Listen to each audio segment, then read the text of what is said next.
할렐루야. 아멘. 내게 있는 지팡이 하나라는 제목으로 하나님의 말씀을 전하도록 하겠습니다. 한국 축구가 월드컵에 진출해서 이제 6월 달에 월드컵에 참여하게 됩니다. 한국 축구의 대표적인 레전드라고 할 수 있는 인물이 있다면 박지성 선수를 꼽을 수가 있습니다. 그런데 이 박지성 선수는 체격도 왜소하고 키도 170 겨우 넘을 정도로 그리고 나중에 밝혀졌는데 발이 평발이었다고 합니다. 그래서 중고등학교 때부터 축구 선수로 활동을 했지만은 감독들의 눈에 별로 띄지도 않고 특별히 국가대표로 선발하는데 박지성 선수는 당연히 체격이나 여러 가지 부분에서 인정을 받을 수가 없어서 이렇게 제외가 됐다고 합니다. 그런데 자기를 가르쳤던 감독이 극구 추천해서 겨우 들어갔는데 나중에 박지성 선수가 세계적인 선수가 되었습니다. 그는 자기가 약하다는 것을 알고 있었습니다. 그래서 더욱 열심히 했고 나중에는 산소 탱크라는 별명까지 얻은 레전드가 되었습니다. 우리 사람들은 약한 부분에 대해서는 부끄러워하고 수치스럽게 생각합니다. 그래서 가능하면은 약한 것을 감추고 강한 척을 하죠. 무시당할까봐 그렇습니다. 사람들은 지위가 높거나 재물이 많거나 또 능력이 특출하면은 다 관심을 가지고 존중하고 그렇게 하는데 좀 연약해 보이고 평범해 보이고 별 볼 일 없어 보이면은 무시하고 무관심하고 어떻게 말하면은 가까이 하지 않으려고 하는 것이 우리 사람들의 마음입니다. 그러나 하나님께서는 이렇게 강하고 능력 있고 지위가 높고 이런 사람들보다는 오히려 자기 자신이 연약하고 상황이 별로 좋지 않다라는 그런 생각을 가지고 있는 평범한 사람들, 약한 사람들, 연약한 사람들에게 하나님은 오히려 그들을 쓰시고 일하신다는 것입니다. 그리고 우리가 하나님 일하시는 방법 중에 하나가 우리가 나름대로 스스로 자신감이 넘치고 내가 무엇인가 할 수 있다 그렇게 생각할 때는 하나님은 침묵하시고 반대로 나는 정말 아무것도 할 수 없구나, 내 인생이 왜 이렇게 꼬였을까, 정말 밑바닥 같은 그런 인생 살았을 때 옆에 있는 사람들, 가족까지도 외면할 수 있는 그런 상황에서 하나님은 그때 우리에게 찾아오신다는 사실입니다. 오늘 여러분 본문 읽으셨습니다만은 모세와 하나님하고서 대화하는 내용이 담겨 있습니다. 자세히 보면은 모세는 우리가 말하는 뭔가 자기를 써달라고 액을 복구하는 것이 아니라 모세는 할 수 없다, 나는 도저히 할 수 없으니 다른 사람 보내라, 그렇게 우리가 뻗대고 있는 것이고 하나님은 모세를 어떻게든 설득해서 쓰시려고 하는 그런 모습입니다. 밀당하는 모습이죠. 모세와 하나님의 관계는 누가 주인이고 누가 종입니까?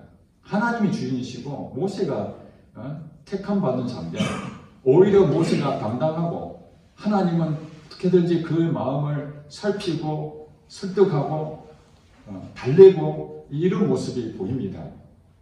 그런데 여기서 보면은 모세가 누굽니까? 모세는 애굽의 바로 공주의 아들이었습니다. 물론 양자였습니다만은 히브리 사람이었지만은 바로의 공주의 눈에 띄어서 왕궁에 들어가서 생활하게 됩니다. 여러분, 공주의 아들이면 왕자입니다. 왕자.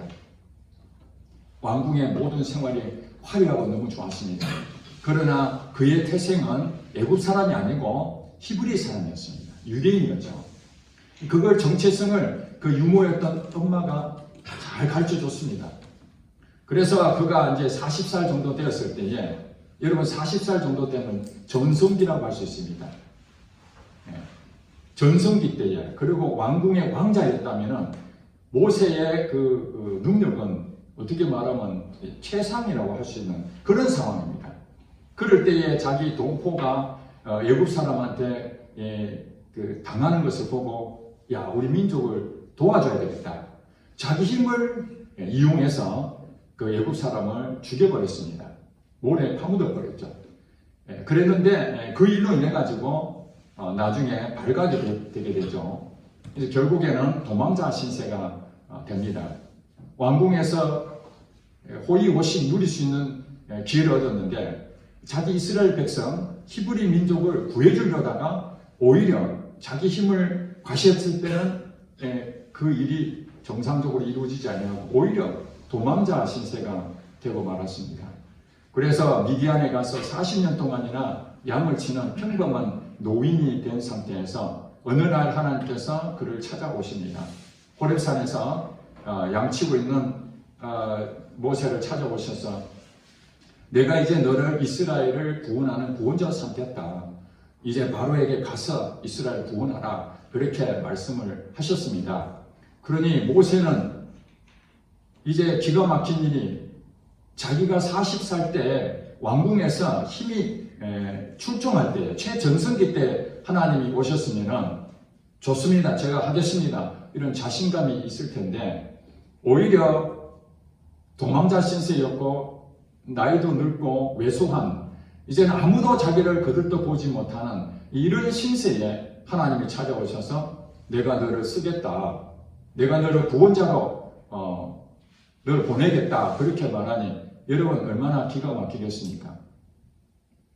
저도 하나님이 저를 목회자로 부르실 때가 40대 초반이었습니다. 그래서 바로 신학교에 들어가서 개척을 하려고 마음을 먹었습니다. 물론 개척하면 어려움이 있지만 제 나름대로 계획을 다 짰습니다. 어떻게 교회를 개척할 것인가? 그렇게 해서 제 나름대로 40대 이제 초반이니까 제 개인적으로는 할 수 있는 능력 최대한 동원해서 교회를 개척해야 되겠다.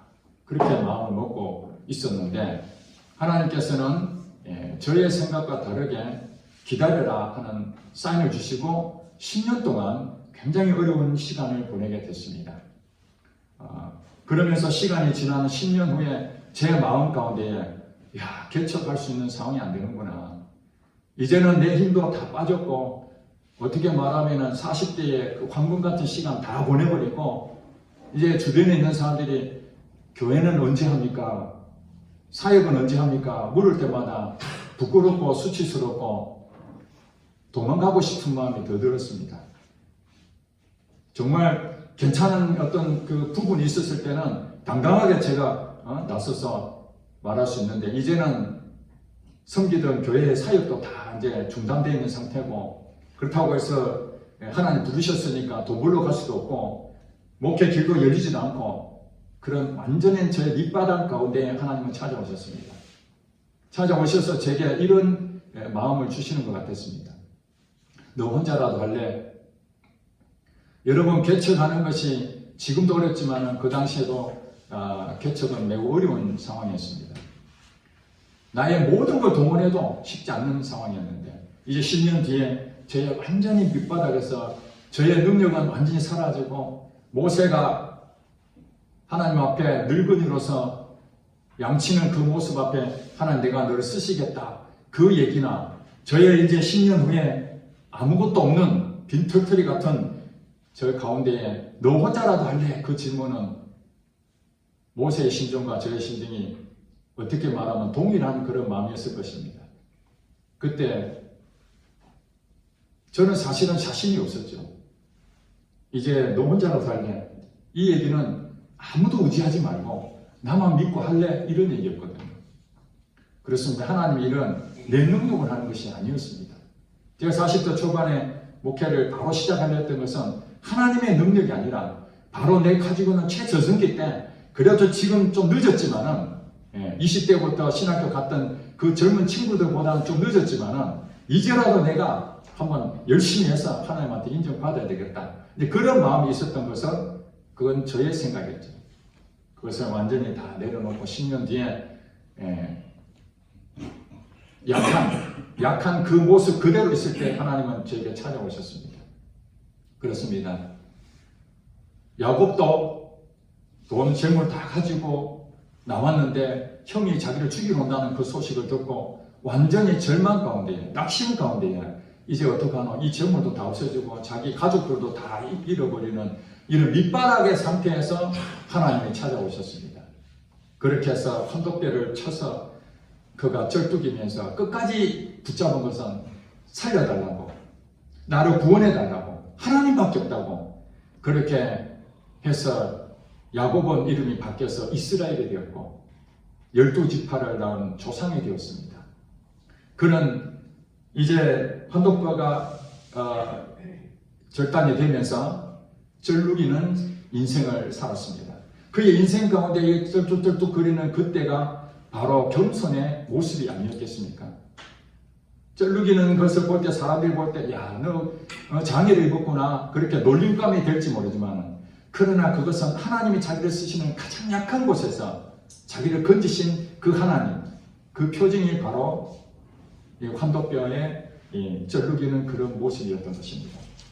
바로 하나님께서 가장 밑바닥에 있는 이 모세에게 찾아오셔서 말합니다. 4장 2절에 보니까 여호와께서 그에게 이르시되 너의 손에 있는 것이 무엇이냐 그렇게 물어봤습니다.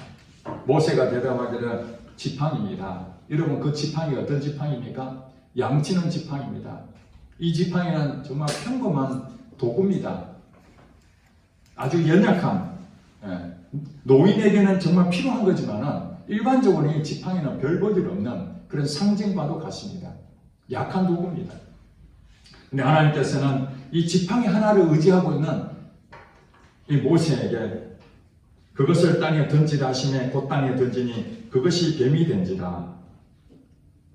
사람에게는 이 지팡이가 하찮은 그냥 평범한 도구일지 모르지만 하나님께서 이 도구를 능력껏 사용하신다면 그 지팡이가 뭐가 된다고요? 뱀이 된다. 뱀. 여러분, 지팡이가 뱀이 되게 할 수 있습니까? 있으면 자신 있게 나와서 한번 시범을 보여주시기 바랍니다. 아무도 없을 것입니다. 누가 하신다고요? 하나님이. 그 연약함을 붙잡고 하나님께 쓰신다면 그 지팡이도 기적을 일으킬 수 있다는 것입니다. 그 이후에 이 지팡이는 여러분 아시다시피 모세가 홍해를 건널 때에 하나님께 그 지팡이를, 막대기를 들고 손을 내밀으라 그랬더니 홍해가 어떻게 됐습니까? 바닷물이 쫙 갈라지는 그런 일이 생기게 됩니다. 그 지팡이는 모세에게 연약의 상징이었습니다. 하나님은 다른 걸 보시는 게 아니고 모세의 스펙을 본 것이 아닙니다. 왕궁에 화려했던 왕자의 모습은 그가 그때에 나는 얼마든지 이 자신감으로 하나님 일을 하겠다고 할 때는 하나님은 침묵하시지만 반대로 아무 쓸모도 없는 늙은이, 여러분 생각해 보세요. 모세가 지금 하나님하고 지금 대면하고 있는 장면이 정말 대단한 모습이 아닙니다. 멋진 모습이 있는 게 아니고 초라한 그 모습으로 있는데 모세는 내가 좀 당당하고 좀 멋진 모습일 때 하나님 보셨으면 좀 자존감도 좀 높아지고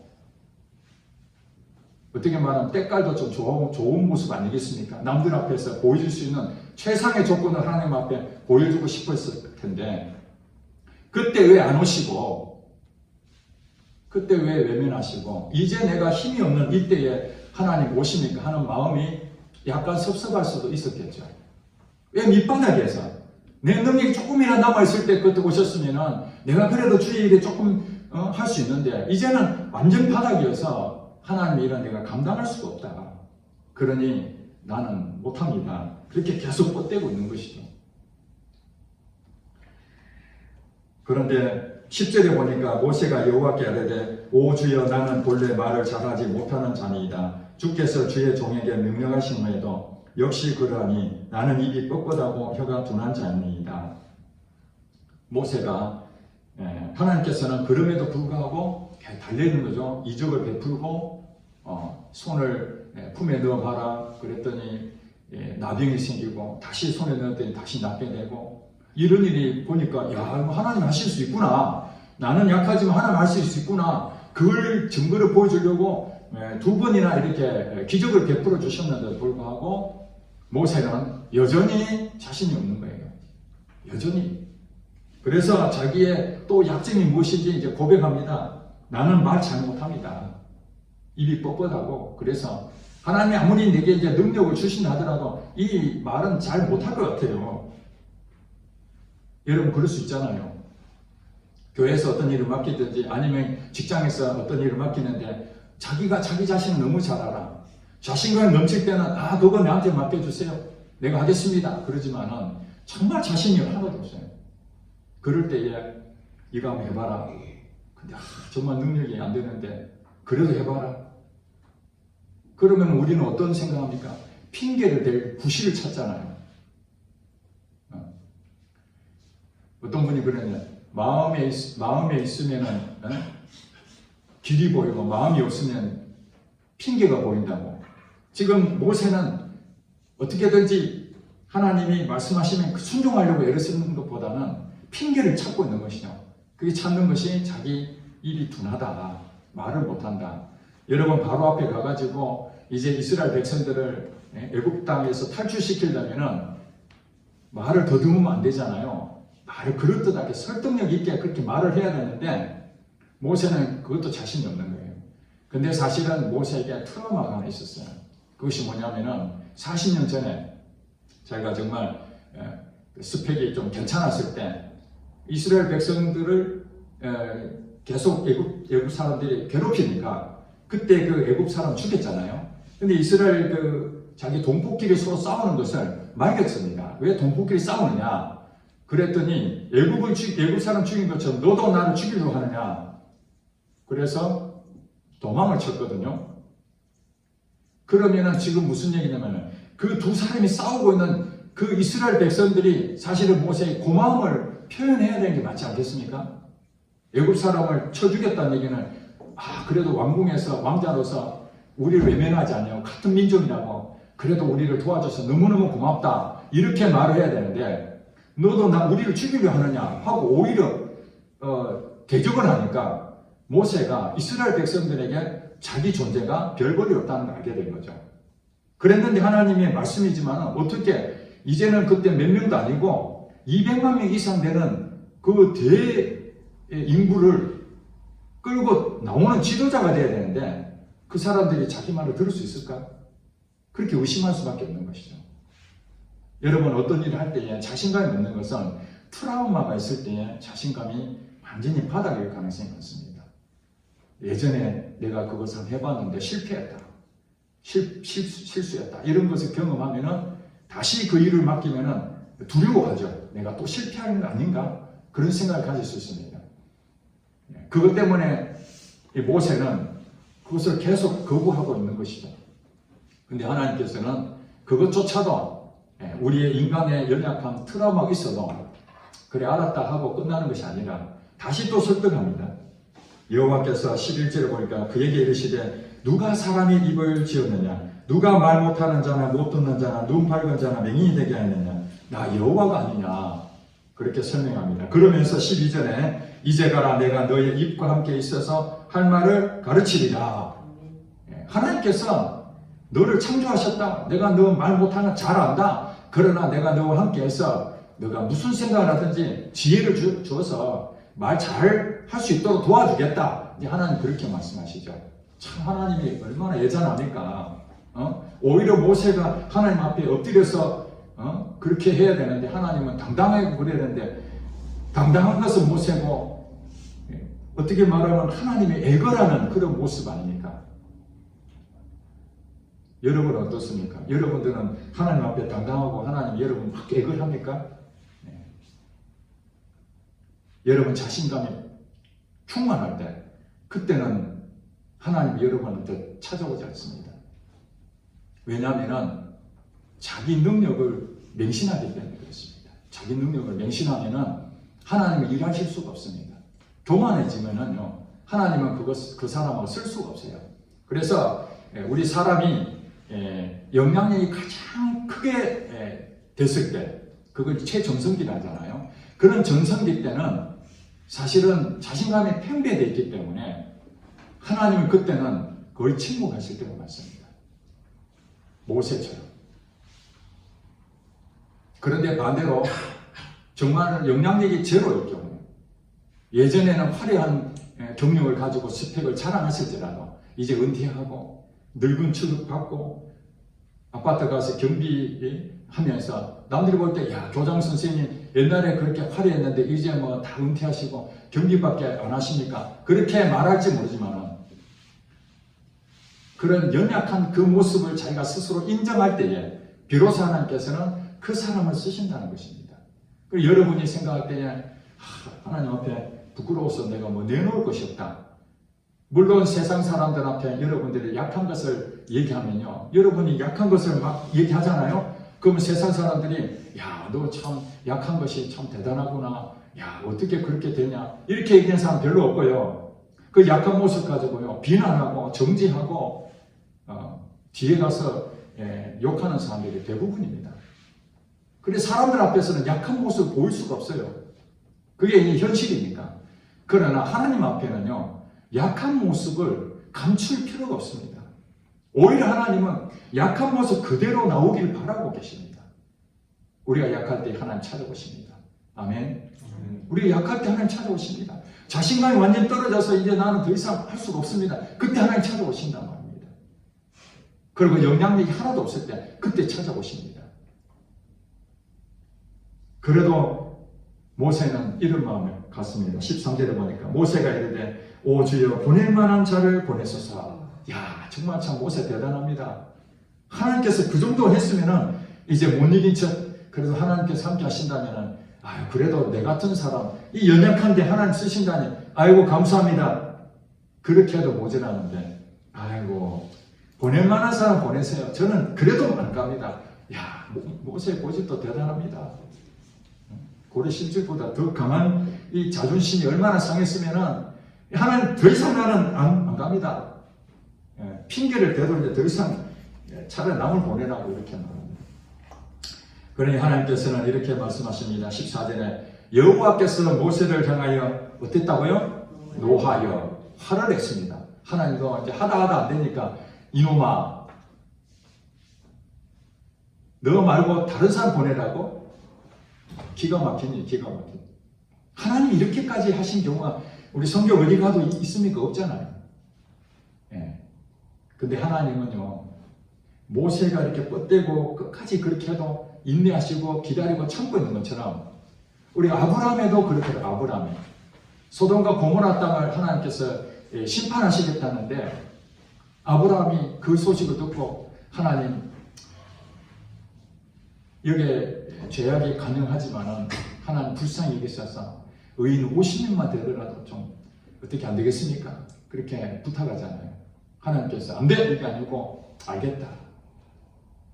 또 아브라함을 설득해서 45명 어떻습니까? 40명 안 되겠습니까? 30명, 20명, 10명까지 여러 번이나 그렇게 하나님 앞에 얘기를 하니까 하나님께서 다 들어주시잖아요. 하나님 마음이 어떤 분인지 우리가 이해가 되십니까? 인간이 볼 때 굉장히 이렇게 엄하고 공의롭고 정의롭고 그런 모습이 있지만 그 내면에 하나님 사랑의 하나님이신 거예요. 사랑의 하나님. 우리 인간이 얼마나 약한지 다 알고 계시는 거예요.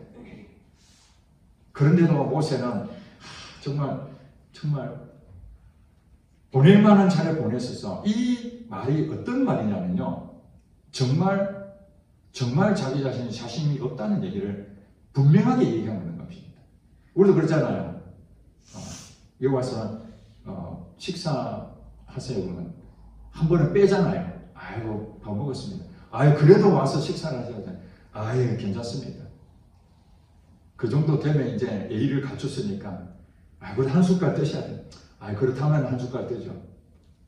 그게 우리 예의처럼 하나님께서 모세를 쓰겠다는데 이제 하나님께서 나를 쓰려고 하는데 그래도 겸손해야 되지. 내가 겸손해야 되지. 그래가지고 하나님 다른 사람 쓰세요. 이런 개념이 아니라 진짜 모세는 자신감이 하나도 없었습니다. 옛날 그 화려했던 왕궁의 생각은 완전히 잊어버린 겁니다. 여러분 과거를 자랑하는 사람 그 별로 좋은 거 아닙니다. 과거에 옛날에 내가 뭘 했고 그 화려했던 거 그것은요 다 지나간 얘기입니다. 왜 사람들 앞에 그 화려한 얘기를 자꾸 말할까요? 사람들이 그렇게 해야 인정을 해주고 이야 당신 대단하다. 이야 그랬구나. 그러나 지금 현재에 대해서 다시 현재는 나 이런 상태라면은 그 얘기 듣는 순간에 전부 다 돌았습니다. 내가 아무리 좋은 일을 많이 했고 또 멋진 인생을 살았다 할지라도 지금 현재 초라한 모습은요, 사람들에게 아무 인정을 못 받습니다. 그러니까 지금 초라한 모습은 다 감추고 옛날에 괜찮았던 것만 계속 사람들한테 인정을 받으려고. 그래 막상 그 사람의 현실을 딱 보면은 야, 저 사람 아무것도 없는 자였구만. 그런데 말은 진짜 옛날에 대단한 사람 줄 알았는데 별것 없네 하고 다 돌아서는 거죠. 하나님께서는 이 겸손했던 정말 완전히 낮아져 있는 모세를 향하여 노하했다는 것은 다른 게 아니라 정말 모세의 그 심정에 대해서 가지 못하겠다는 그 마음에 하나님께서는 노를 하는 것은 이 나를 믿어라. 이제는 너의 생각에 갇혀있지 말고 이제 눈을 열어서 나를 보라는 거예요. 자기 자신의 부족하고 연약한 것은 100% 모세는 그대로 인정했지만 이제 바라볼 건 뭐냐면은 그렇지만 이제는 하나님을 바라봐야 되는 거죠. 하나님을 바라봐야 돼요. 그게 모세가 필요한 것이 바로 그때입니다. 그래서 하나님을 노하는 거예요. 나를 바라보라는 거예요. 모세에 대해서 뭐 죄를 지었다, 잘못했다 이런 개념이 아니라 이제 너의 눈을 열어서 나를 바라봐라. 그래서 뭐라고 말씀하십니까? 내 이 사람 너의 형 아론이 있지 아니하냐? 그가 말 잘하는 것을 내가 아노라. 그가 너를 만나러 나오냐니 그가 너를 볼 때에 그의 마음에 기쁨이 있을 것이다. 너는 그에게 말할 그의 입에 할 말을 주라. 내가 너의 입과 그의 입에 함께 있어서 너희들이 행할 일을 가르치리라. 그가 너를 대신하여 백성에게 말할 것이니 그는 너의 입을 대신할 것이요 너는 그에게 뭐같이 된다? 하나님같이 된다. 이야, 여러분 모세에게 축복을 하는데 너는 하나님같이 있을 것이다. 하나님 직접 역사하시는 것은 모세를 통해서 하는데 그 모세가 하는 일을 보고 사람들이 전부 다 이야 하나님같이 느껴질 정도로 그렇게 쓰신다는 거예요. 실제로 그런 일이 있었습니까? 하나님 말뿐입니까? 하나님 말뿐이 아니었습니다. 진짜로 바로 왕한테 가서 말하고 능력을 행하고 그 모습 보고 이스라엘 백성들이 그 대단했던 모세 그때는 무시를 했지만 어느 날 노인이 와가지고 이스라엘 백성을 끌고 나갈 때에 이스라엘 백성들이 그가 누구야? 그가 누구야? 이런 마음을 처음에 가졌겠죠. 그랬는데 나중에 하나님 역사가 모세와 함께하는 걸 보고 그들이 모세를 믿었더라. 그렇게 성경을 말합니다. 모세를 믿었다. 하나님을 믿었지만 이제는 모세도 믿게 되었다는 거예요. 누가 하셨다고요? 하나님이 하셨습니다. 우리는 영의 눈을 열어야 됩니다. 지금의 나의 연약한 것을 깊이 깨닫는 것, 그게 첫 번째입니다. 자기 자신이 나는 아직도 괜찮은 사람이야. 나는 아직도 무엇인가 할 수 있고 나는 능력이 있고 나는 아직도 자신감이 있어. 그때는 하나님 안 쓰는 겁니다. 완전히 내가 무너지고 밑바닥을 경험하고 그냥 포기하고 싶은 절망 가운데 있을 때에 그때 자기는 무슨 생각인가? 야, 내 힘은 안 되는구나. 그걸 철저히 느끼는 내 자신을 먼저 경험할 때에 그때까지 하나님은 기다리십니다. 모세는 40년을 기다렸고요. 저는 10년을 기다렸습니다. 그래서 제가 이런 얘기 10년 기다리고 15년 기다리고 19년 기다리고 했더니 우리 동기 목사님 얘기하니까 야, 또 기다려야 됩니까? 자기 지금 힘들어서 목회 그만둬야 되나 이런 마음이 있는데 아유 목사님 얘기 들으니까 또 기다려야 되는가? 밑바닥인 줄 알았는데 더 내려가야 되는 건가? 그것은 뭐냐면 아직도 나는 힘이 있을 때에 어떻게든지 내가 한번 해보려고 그 마음 가지고 있다는 거거든요. 완전히 다 내려놔버리면은 죽을 것 같아요, 사실. 그렇잖아요. 내가 붙잡고 있는 거 완전히 내려놓으면 그러면 어떡하나. 우리 가족은 다 재정적인 바닥인데 다 내려놔버리면은 우리 자식들은 어떻게 키우고 그럼 다 굶어 죽어란 말인가. 그런 마음이 생기잖아요. 완전히 절망 가운데 있을 때에 그런데 하나님은 손 놔버려라. 놔버려라. 여러분 여기서 볼 때 한 가지 이상한 점이 발견됩니다. 무엇입니까? 모세 말고 그 형이 2살 위의 형이거든요. 아론. 아론은 말을 잘합니다. 나이도 많습니다. 모세보다는. 그런데 그런데 이 모세를 쓰지 않고 아론을 쓰면 하나님께서는 훨씬 효율적 아니겠습니까? 말도 잘하는데. 그러니까 이 아론보다는 모세를 설득하고 이렇게 있는 것이 하나님 입장에서 볼 때는 우리가 하나님 하시는 그 모습 보면 이해가 안 되는 일이죠. 그것이 바로 아론은 말을 잘하는 것 때문에 자기 능력을 맹신할 수 있는 가능성이 적다 높다? 높지요. 영향력이 크면 클수록요, 하나님의 능력을 의지하기보다는 자기 능력을 의지할 가능성이 굉장히 높아집니다. 그래서 돈 많고 지위가 높고 그런 사람들을 하나님이 인간적으로 보면 그 사람 영향력이 크니까 그 사람이 전도되어서 그렇게 일하면 엄청난 그런 복음은 금방 안 되겠습니까? 우리나라에 좀 큰 회사들, 기업체 대표들 하나님께서 우리 재계 10위 안에 드는 사람 최소한 그 사람 다 예수 믿게 만들고 대통령부터 국회의원 모든 사람을 전부 다 예수 믿게 만들고 그 다음에 위종자들 다 예수 믿게 대표들 다 만들면은 웬만하면은 우리나라 거의 90% 이상 예수를 믿지 않겠습니까? 그게 너무 쉬운 일인데 왜 하나님 그렇게 안 하시고 아둔하고 미련하고 약한 저와 여러분들을 하나님의 일꾼으로 쓰시려고 하겠습니까? 바로 자신감으로 하는 게 아니라는 거예요. 내 능력으로 하는 것이 아닙니다. 사도 바울도 대단한 사람 아니었습니까? 스펙으로 말하면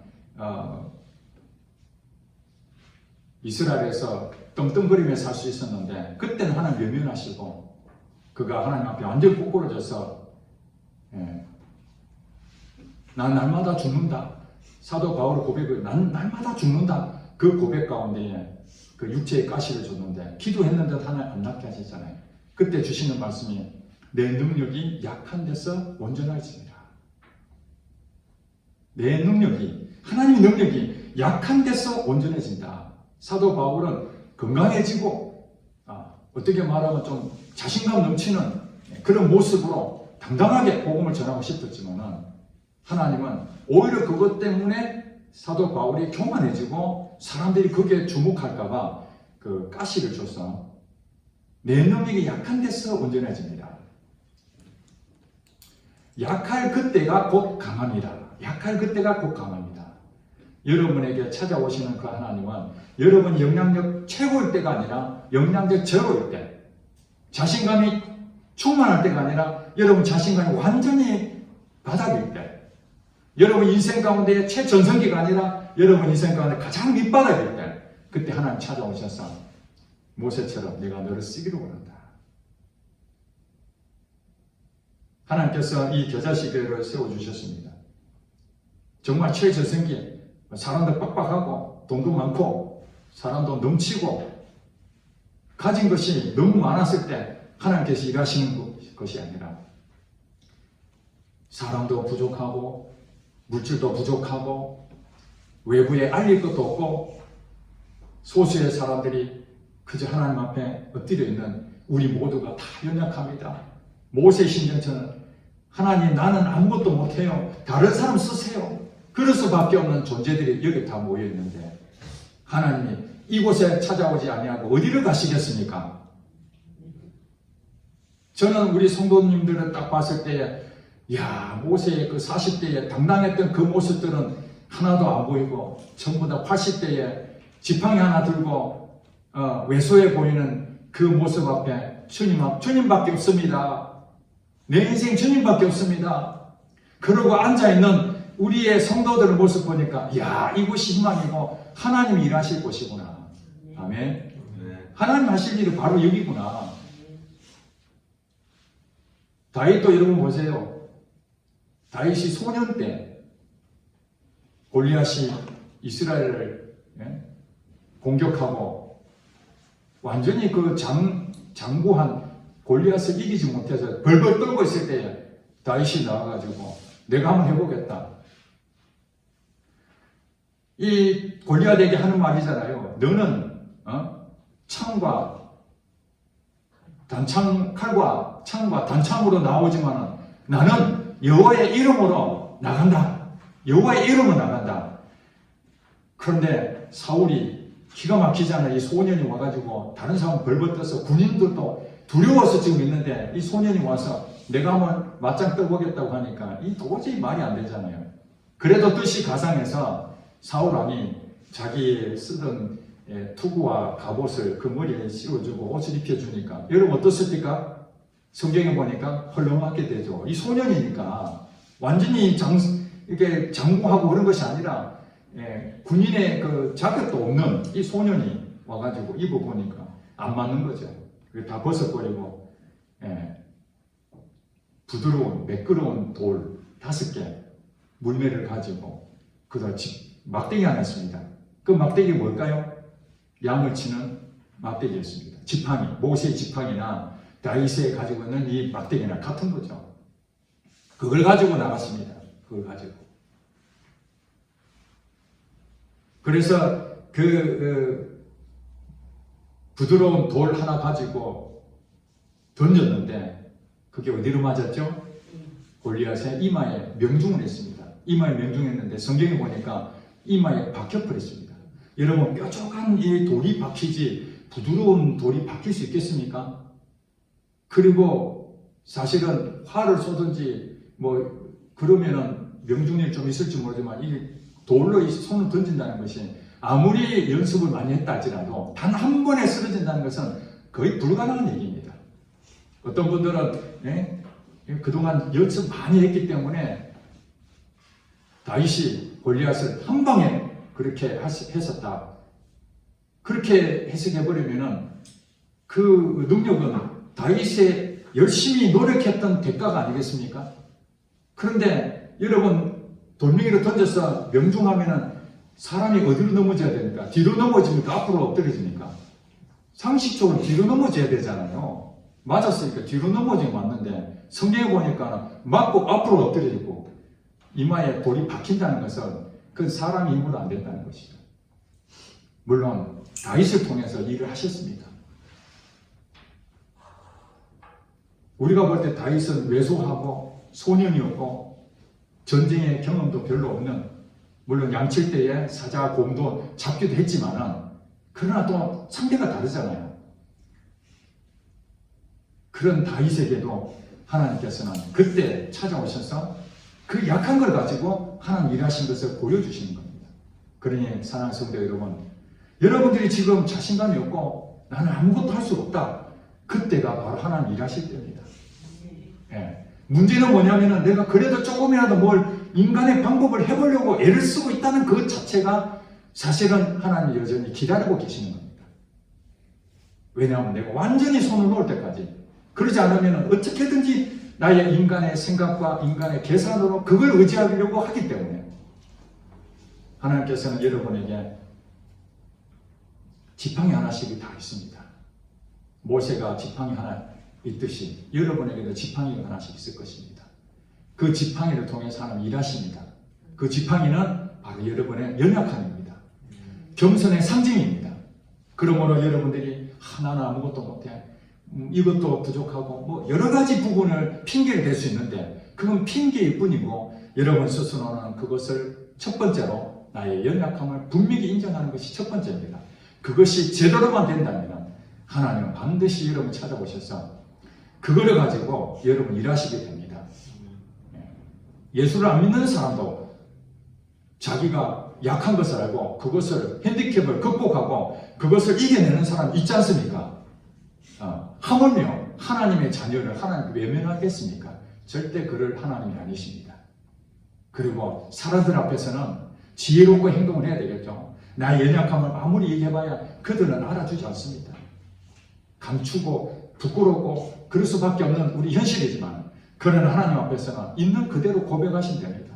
하나님 나 이렇습니다. 나 입이 뻣뻣하고 나 아무것도 못해요. 그래도 하나님께서는 여러분에게 사람을 붙여주십니다. 말 잘하는 사람 붙여주십니다. 아론을 쓰는 것이 아니라 능력 있는 자를 여러분 옆에 곁에서 붙여주십니다. 여러분 자녀 때문에 고민하지 마시기 바랍니다. 여러분 자녀가 어떤 상황이 있다 할지라도 능력이 부족하면 능력 있는 사람을 붙여줘, 친구를 붙여주시고 상사를 붙여주시고 여러 사람을 붙여줘서 그 사람을 일하게 만드십니다.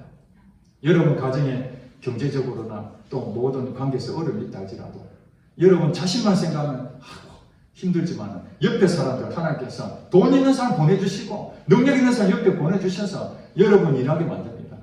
하나님께서 이 교회에 약하지만 하나님께서 이 교회 쓰시려고 하면 또 정말 하나님이 원하시는 사람들 불신자들 가운데 예수 믿게 만드셔서 이 교회에 필요한 사람 보내주실 것입니다.